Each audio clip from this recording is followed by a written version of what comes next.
Welcome to our channel. నేను మీ Harishwari Lokesh. I hope all are doing good. మీరందరూ ఇప్పుడు ఆరోగ్యంగా సంతోషంగా ఉండాలని కోరుకుంటూ ఇవాల్టి వ్లాగ్ అయితే స్టార్ట్ చేసేద్దాం.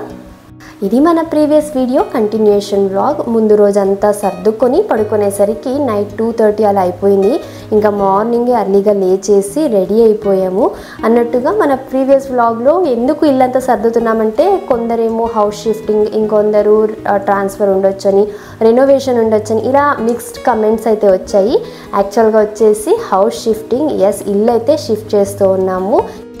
జనరల్గా హౌస్ షిఫ్ట్ చేయాలంటే ఇప్పటి వరకు మేమే ప్యాక్ చేసి ఏదైనా వెహికల్ మాట్లాడి ట్రాన్స్పోర్ట్ చేసేవాళ్ళం, అంటే షిఫ్ట్ చేసేవాళ్ళము.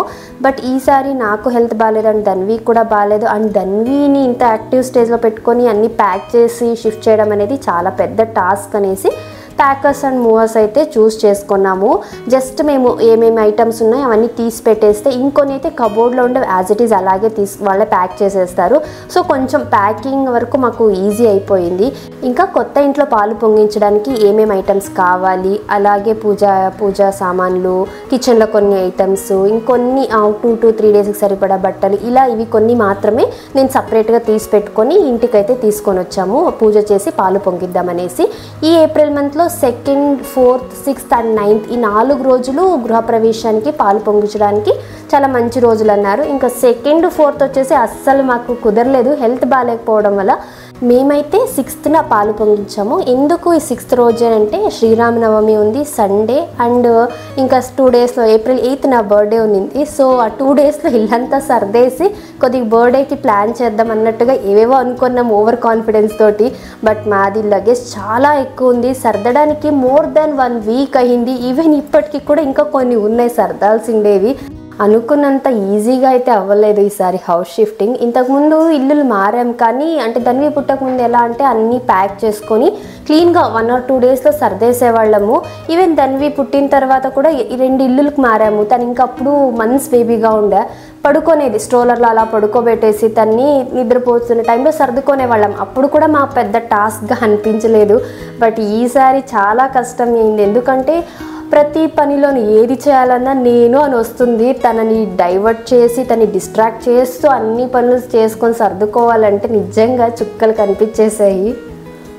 ఇక ఫస్ట్ అయితే పూజా రూమ్ అంతా కూడా రెడీ చేసేసుకొని ఫోటోలు అన్నీ పెట్టేసి, అందుకే ముందే అన్నీ కూడా నేను ఫోటోలు తుడిచి బొట్టు పెట్టి అన్నీ రెడీగా పెట్టుకొని ఉన్నాను ఏమేమి కావాలి అనేసి. సో దట్ ఈజీ అయిపోయింది. రాగానే అన్ని దేవుడి ఫోటోలు పెట్టేసి ఇంకా పాలు పొంగించడానికి కూడా స్టవ్కి అంతా గంధం కుంకుమ బొట్లు పెట్టుకొని పాలు పొంగించాము. ఈ పాలు పొంగించడం కూడా ఒక్కొక్క ప్రాంతంలో ఒక్కొక్కలా ఉంటుంది. కొందరు వచ్చేసి కంప్లీట్గా పాలను పొంగనిస్తారు.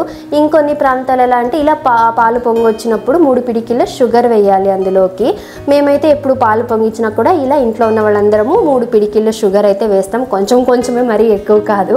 కొద్దిగా షుగర్ అయితే యాడ్ చేసేసి ఈ పాలతోటి స్వీట్ ఏదైనా చేసి దేవుడికి నైవేద్యంగా అయితే పెడతాము. చక్కెర పొంగల్లాగా లేకపోతే పాయసము ఇలా చేయొచ్చు. ఇలా పాలు పొంగించేటప్పుడు పొంగిపోతుంది అని పొరపాటున కూడా అనకూడదంట. అంటారు పెద్దవాళ్ళు అలా అనకూడదు అని చెప్పేసి ముందే చెప్పేసి, ఇంకా తెలియదు కదా మా ఆయన పొరపాటున అలా అనేస్తారేమో లేదా ధన్వి అనేస్తుందేమో అనేసి ముందే చెప్తున్నాను అలా అనకండి, పొంగి వచ్చేటప్పుడు క్లాప్స్ కొట్టాలి, షుగర్ వేయాలి అని చెప్పేసి. ఇంకా నేనైతే పాయసం చేస్తున్నాను. ఈ సేమియాని ముందుగానే నెయ్యిలో కొద్దిగా వేయించేసి పెట్టున్నాను నిన్న నైటే. సో ఈజీ అయిపోయింది. పాయసం అయితే కొంచెం తక్కువ టైంలోనే క్విక్గా చేసేయచ్చు కదా అనేసి పాయసం చేసేసి నైవేద్యంగా అయితే పెట్టేస్తున్నా. ఇంకా చెప్పాను కదా మా ధన్వి ఎలా అంటే ప్రతిదీ నేను చెయ్యాలి అంటుంది ఏ పని చేసినా కూడా. మామూలుగా హెల్త్ బాగుండి నార్మల్గా ఉంటే ఈ పనులన్నీ ఎనర్జెటిక్గా ఇంకా బాగా ప్లాన్ చేసి ఉండేదని. బట్ ఇంకా రోజులు మళ్ళీ బాగుండవు అనేసి ఇల్లు అయితే షిఫ్ట్ అయిపోయాము. అందుకే స్లోగా ఒక్కొక్కటి అన్నీ సర్దుకొని కొంచెం టైం అయితే తీసుకున్నాము. ఏది హడావిడి చేసుకొని ఎక్కువ స్ట్రెస్ అయితే తీసుకోలేదు. అందుకే ఆల్మోస్ట్ ఒక 10 to 11 డేస్ అయితే ఏ వీడియోస్ షేర్ చేయలేదు.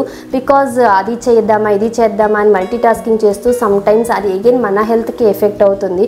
సో అంత స్ట్రెస్ తీసుకోవడం వద్దు, ఏమీ అవ్వదులే, కొద్ది రోజులు రెస్ట్ తీసుకుంటే అనేసి కంప్లీట్గా రెస్ట్ తీసుకొని ఒక్కొక్కటిగా సర్దుకొని ఇప్పుడైతే వీడియో షేర్ చేస్తూ ఉన్నాను.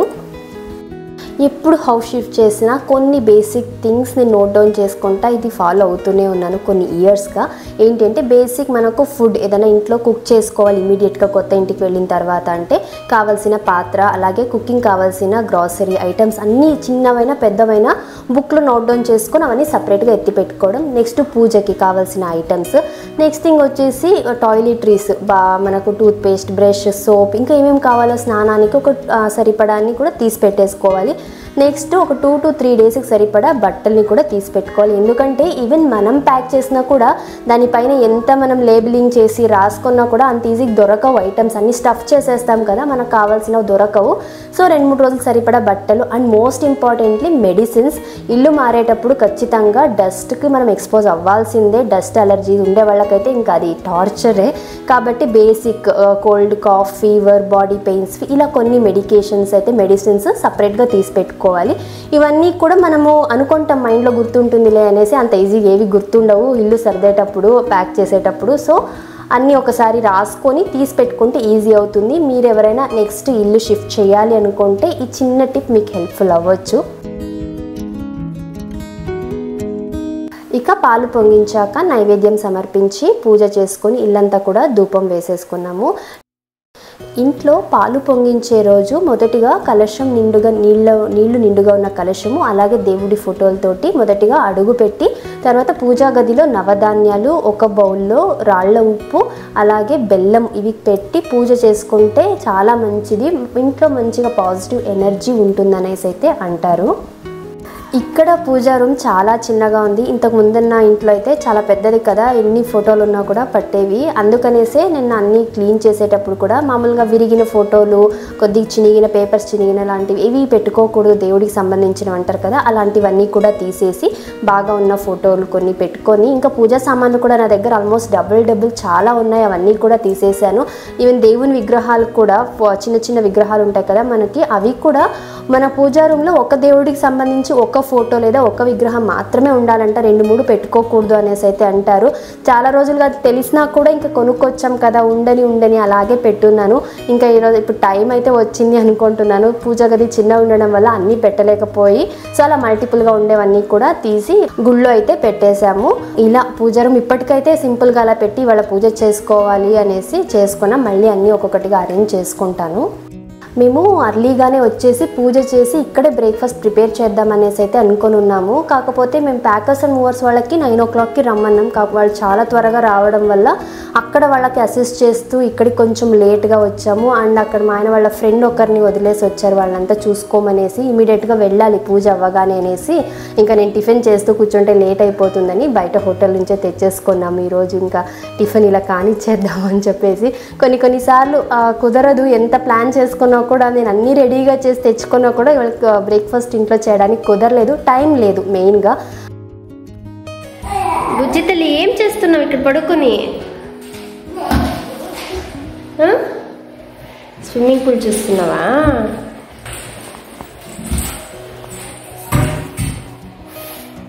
ఏమది? పడిపోతావమ్మా. డ్రెస్ చేంజ్ చేసుకుందురా, డ్రెస్ చేంజ్ చేసుకుందురా. పడుకుని టీ తాగుతావా? సరే. ఇంకా మా ఆయన బ్రేక్ఫాస్ట్ చేసేసి ఆ ఇంటి దగ్గరికి అయితే వెళ్ళారు, అన్నీ ప్యాక్ చేపించేసి తీసుకొని రావడానికి. ఈలోగా మేము కూడా కాసేపు కొద్దిగా రిలాక్స్ అయిపోయి ఇంకా కిచెన్ కొన్ని ఐటమ్స్ తెచ్చుకొని ఉన్నాను కదా, సర్దుదాం అనేసి అయితే వచ్చాను. నేను ఇలా వచ్చానో లేదో తను పడుకుంది అనుకున్నాను, కానీ నా వెనకాల లేసి వచ్చేసింది. తనకు తెలుసు ఇంతకుముందు నా కిచెన్లో నేను ఏవి ఎక్కడ సర్దుకొనేదాన్ని అనేసి. తనకు ఆ ఐడియాతోటే ప్లేట్లు అలాగే చిన్న చిన్న కప్స్ అవన్నీ తనే సర్దేసింది. నాకు అసలు ఎంత సర్ప్రైజింగ్గా అండ్ హ్యాపీగా కూడా అనిపించింది. ఎంత బాగా గుర్తుపెట్టుకొని యాజ్ ఇట్ ఈజ్ ఆ ఇంట్లో నేను ఎక్కడేమేమి పెట్టుకున్నానో అలాగే సర్దింది. బౌల్స్ కానీ ప్లేట్స్ ఇవన్నీ కూడా. నిన్న ధన్వి కూడా మాతో పాటు పడుకొని 2:30 అలా అయిపోయింది. మార్నింగ్ 5:30కి నేను లేచాను, తను లేచేసింది. తనకి తెలిసిందంటే ఏదో జరుగుతోంది, తను ఏమంటే ఎక్కడికో ట్రిప్ వెళ్తున్నామేమో, తను వదిలేసి వెళ్ళిపోతామేమో అని ఆ భయంలో ఉందో ఏమో నాకు అర్థం కాలేదు. కానీ పడుకోలేదు తను. నేను రెడీ అయ్యాక లేపిస్తాను రా అన్నా కూడా లేదు, లేచేసింది. అట్లీస్ట్ ఇప్పుడన్నా రెస్ట్ తీసుకురా, మళ్ళీ సామాన్లన్నీ వస్తే పడుకోవడానికి కూడా అంత స్పేస్ ఉండదు, పైగా దుమ్ము ఎక్కువగా ఉంటుంది. అనేసి చెప్తుంటే అస్సలు వినిపించుకోలేదు. ఏదో హడావిడి క్రియేట్ చేసుకుని అన్నీ తను చేస్తూ ఉండింది. అండ్ ఈ కిచెన్ వచ్చేసి చాలా పెద్దగా స్పేషియస్గా ఉంది, బాగా నీట్గా ఆర్గనైజ్ చేసుకోవచ్చు. నేను కొన్ని స్టీల్, సెరామిక్, గ్లాస్వేర్ అయితే ఆర్డర్ పెట్టాను. అవి వచ్చిన తర్వాత కిచెన్ని నేను ఎలా ఆర్గనైజ్ చేసుకుంటాను అనేసి అప్కమింగ్ వ్లాగ్స్లో డీటెయిల్గా అయితే షేర్ చేస్తాను. ఇంకా మేము తెచ్చిన కిచెన్ ఐటమ్స్ అన్ని సర్దిన తర్వాత లంచ్ అయితే ప్రిపేర్ చేస్తున్నాను. మామిడికాయ టొమాటో పప్పు అలాగే వంకాయ తాలింపు చేస్తున్నాను. సో దట్ ఇప్పుడు చేసేస్తే నైట్కి కూడా అదే ఉంటుంది, రైస్ పెట్టుకుంటే సరిపోతుంది అన్నట్టుగా ప్లాన్ చేసి కుక్ చేస్తూ ఉన్నాను. మేము ధన్వి పుట్టిన కొత్తలో ఇల్లు షిఫ్ట్ చేసేటప్పుడు కూడా ప్యాకర్స్ అండ్ మూవర్స్కి చూస్ చేసుకుందాం అనేసి వాళ్ళు కాంటాక్ట్ అయినప్పుడు ఆల్మోస్ట్ డబుల్ ప్రైస్ చెప్పున్నారు మేము జనరల్గా చేసే ప్రాసెస్తో పోల్చుకుంటే. అలా అనేసి మేము ఎప్పుడు ప్యాకర్స్ అండ్ మూవర్స్ని అసలు చూస్ చేసుకునే వాళ్ళమే కాదు, అన్నీ మేమే సర్ది ప్యాక్ చేసి వెహికల్ మాట్లాడుకొని, మా ఆయనకైతే చాలా పని ఉండేది, అన్నీ ఎత్తి పెట్టాలి, దింపాలి, ఇలా ప్యాక్ చేసేంత వరకు నాకు పని ఉండేది, మళ్ళీ ఆర్గనైజ్ చేసేది. బట్ ఎత్తడం, దింపడం ఇలా చాలా పనులు ఉండేవి. బట్ ఈసారి నేను కూడా ఏవో కొన్ని వీడియోస్ చూస్తుంటే హౌస్ షిఫ్టింగ్వి ప్యాకర్స్ అండ్ మూవర్స్ ఇప్పుడు చాలా వచ్చేసాయి లోకల్గా కూడా, అంటే నో బ్రోకర్ ఇలా ఉన్నాయి, ఇంకా వేరే యాప్స్లలో కూడా ఉన్నాయి కదా. అలా కాకుండా లోకల్ కూడా చాలా ఉన్నాయి. అవైతే రీజనబుల్ రేట్స్కి పర్ కిలోమీటర్కి ఇంత, మన దగ్గరగా నియర్ బై ఉన్న ఏరియాస్కి అయితే ఇంత అన్నట్టుగా ఉన్నాయి. మాకు చాలా బెటర్ అనిపించింది. మామూలుగా ఇంతకుముందు మేము షిఫ్ట్ చేస్తున్న దాంతో పోల్చుకుంటే కొంచెం తక్కువ ప్రైస్ అనిపించింది. అండ్ వీళ్ళ ప్యాకింగ్ అయితే ఎంత బాగుంది అంటే, మెయిన్గా ఎలక్ట్రిక్ అప్లయన్సెస్ అన్నీ కూడా, ఈ వాషింగ్ మిషన్, ఫ్రిడ్జ్, అలాగే డిష్ వాషర్, ఇప్పటికి ఇల్లులు మారుతూనే ఉన్నామా, ఇల్లు మారిన ప్రతిసారి 1 or 2 డెంట్స్ అయితే పడేవి. ఈసారి ఒక్క డెంట్ కూడా పడలేదు. ఎంత బాగా అన్ని బబుల్ వ్రాప్ చేసి దానిపైన ఫోమ్ వ్రాప్ చేసి తీసుకొచ్చారు. అస్సలు ఎక్కడ ఏవి డెంట్ పడలేదు, అన్నీ చాలా నీట్గా ప్యాక్ చేసి అయితే తెచ్చారు.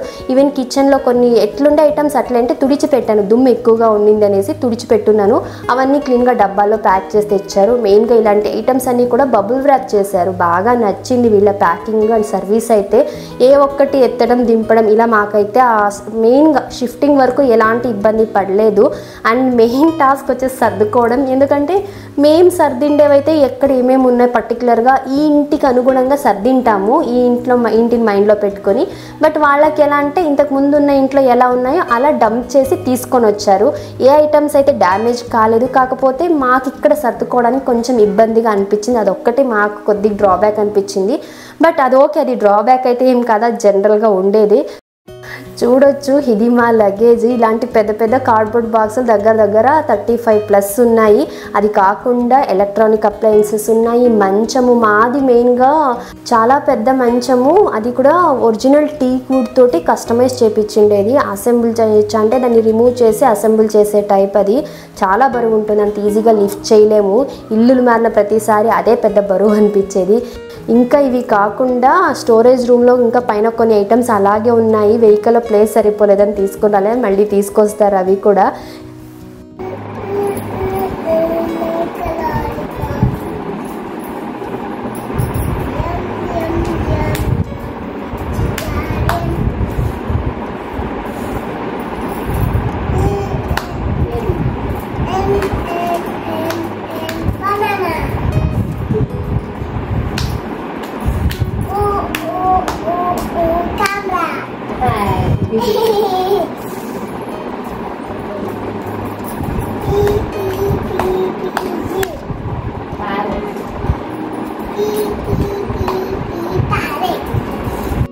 ఇంత షిఫ్టింగ్ హడావిడిలో ఇంత టయర్డ్ అయినా కూడా మా ధన్వి వదిలిపెట్టదు. డైలీ తనకు చేయించాలి అంటుంది. ఈ బోర్డ్ తీసుకొచ్చి నాకు ఫోనిక్స్ చెప్పిమ్మా అనేసి. తనకి ఇప్పుడు A to Z ఆల్మోస్ట్ అన్ని ఫోనిక్స్ వచ్చేసింది, ఐడెంటిఫై చేస్తుంది, కొన్ని లెటర్స్ రాయడం కూడా వచ్చు. నేను అప్కమింగ్ వీడియోస్లో తనకి ఎలా నేర్పించాననేసి డీటెయిల్గా షేర్ చేస్తాను. ఇలా తనకు ఫోనిక్స్ చెప్పించేసి ఆ బోర్డ్ తనకి ఇచ్చేసి ఆడుకో నువ్వు ఇంకా అని చెప్పి ఇంకా సర్దుకోవడం స్టార్ట్ చేసాము. ఇలా April 6th స్టార్ట్ చేస్తే ఇల్లు సర్దుకోవడం దగ్గర ఒక 1 week పట్టింది. స్టిల్ ఇప్పటికి ఇంకా కొన్ని ఉన్నాయి పెండింగ్వి. ఇల్లు సర్దుకోవడం ఒక ఎత్తు అయితే, ఈ కనెక్షన్స్ అన్నీ కూడా చేపించడం ఇంకో ఎత్తు. టీవీకి సపరేట్, వాటర్ ప్యూరిఫైయర్ది, ఎలక్ట్రానిక్ అప్లయన్సెస్ అన్నీ సపరేట్, వైఫై, ఇంకా ఇలా చాలా ఒక్కొక్క దానికి ఒక్కొక్కరిని పట్టుకొచ్చి మరీ చేపించుకోవాలి. మేము అందుకే ఈ పనులన్నీ ఇద్దరము డివైడ్ చేసి చేసుకుంటాము. ఇల్లు సర్దుకోవడం, ఆర్గనైజ్ చేసుకోవడం నేను తీసేసుకుంటాను. ఇంట్లో ఫ్రీగా నేను నాకు తగినట్టు క్లీన్గా సర్దుకుంటాను. మిగిలిన ఎక్స్టర్నల్ థింగ్స్ ఏమేమి ఉన్నాయో అవన్నీ మా ఆయన చూసుకుంటారు. వాళ్ళని పిలుచుకురావడము, కనెక్షన్స్ ఇప్పించడం, ఇవన్నీ కూడా ఇలా ప్లాన్ చేసుకొని ఇల్లు అయితే సర్దుకున్నాం. ఇది మా హౌస్ షిఫ్టింగ్ వ్లాగ్ అయితే. ఈ వ్లాగ్ ఇక్కడితో ఎండ్ చేస్తున్నాను.